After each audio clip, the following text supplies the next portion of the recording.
Moi, j'ai un parcours un peu atypique. J'ai commencé, j'étais super bon en maths, donc j'ai fait maths sup, maths spé dans le sud de la France. Ça m'intéressait pas, je voulais pas faire ingénieur. Je me suis dit, tiens, je veux être dans le métier de la communication, soit de l'audiovisuel, soit du théâtre. Hop, je suis parti à Valenciennes, j'ai fait Bienvenue chez les Ch'tis, j'ai fait une école d'audiovisuel à Valenciennes.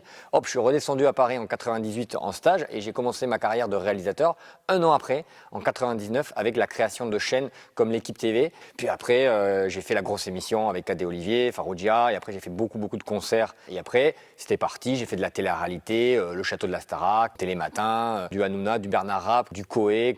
Ça me suffisait pas et j'avais envie de refaire du théâtre. Donc quand je suis arrivé sur Paris, en plus de faire de la télé, de la réal, j'ai commencé à faire le cours Florent, à faire la Ligue d'impro de Paris et à commencer à écrire des concepts d'émissions. Et en plus, ça me suffisait pas, donc je suis allé dans des pôles de développement, dans des sociétés de production et j'écrivais des concepts d'émissions.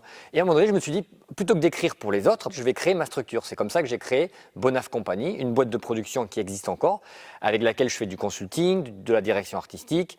Je me suis dit, tiens, plutôt que de louer un théâtre sur Paris, je vais créer un théâtre. Puis après, je me suis dit, tiens, je vais m'autoproduire. Donc avec Bonaf Company, j'ai produit mes spectacles et après d'autres spectacles. Et après, pendant 3 ans, j'ai animé les émissions jeunesse de TF1. Le fait que je réalise des grosses émissions, que je fasse de la mise en scène au théâtre, que je joue parfois au théâtre, que je fasse de la direction artistique en télé, j'ai fait un petit peu de la production, je fais du consulting pour des chaînes, que je fasse de la production théâtrale. Ça apporte un œil artistique intéressant. Tout ça me nourrit. Meudon, pour moi, et c'était la ville rêvée. Il y a la forêt, c'est calme. On peut avoir plus d'espace qu'à Paris. Avant, on était dans un appartement parisien au cœur de Paris, dans le 3e.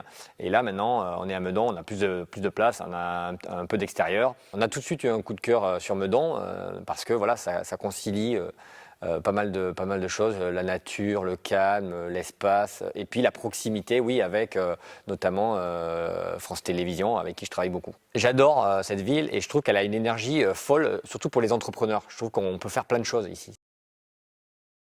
Il y a beaucoup de réalisations qui m'ont marqué depuis 22 ans, mais je peux en citer par exemple quelques-unes. La dernière émission de Bernard Rapp de son vivant, ça s'appelait Héros Vinaigrette. J'étais tout jeune.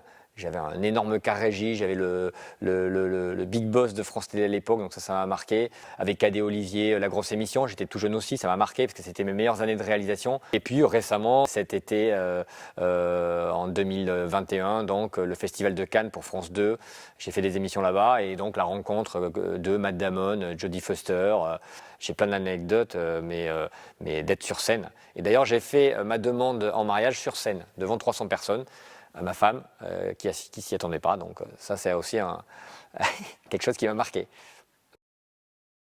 Je me dis que tous les jours, ça peut s'arrêter. C'est vrai que je profite à 200% de la vie professionnelle, de ma vie privée. Alors, je travaille beaucoup. Et quand je dis tout ce que je fais, c'est « mais tu dors quand ?» Puis alors ta femme, elle te voit quand?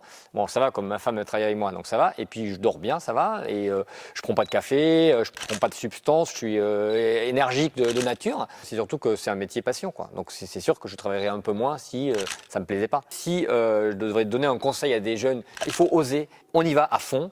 Et on rencontrera toujours des bonnes personnes qui vont vous donner la chance. Et puis aller un peu au culot à des moments et après pas se rater, quoi.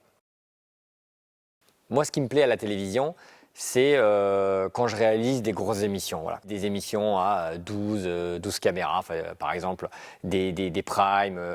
Et au théâtre, ce qui me plaît beaucoup, il y a plusieurs choses. C'est des fois partir d'une feuille blanche pour arriver à un produit théâtral. Ça, c'est génial.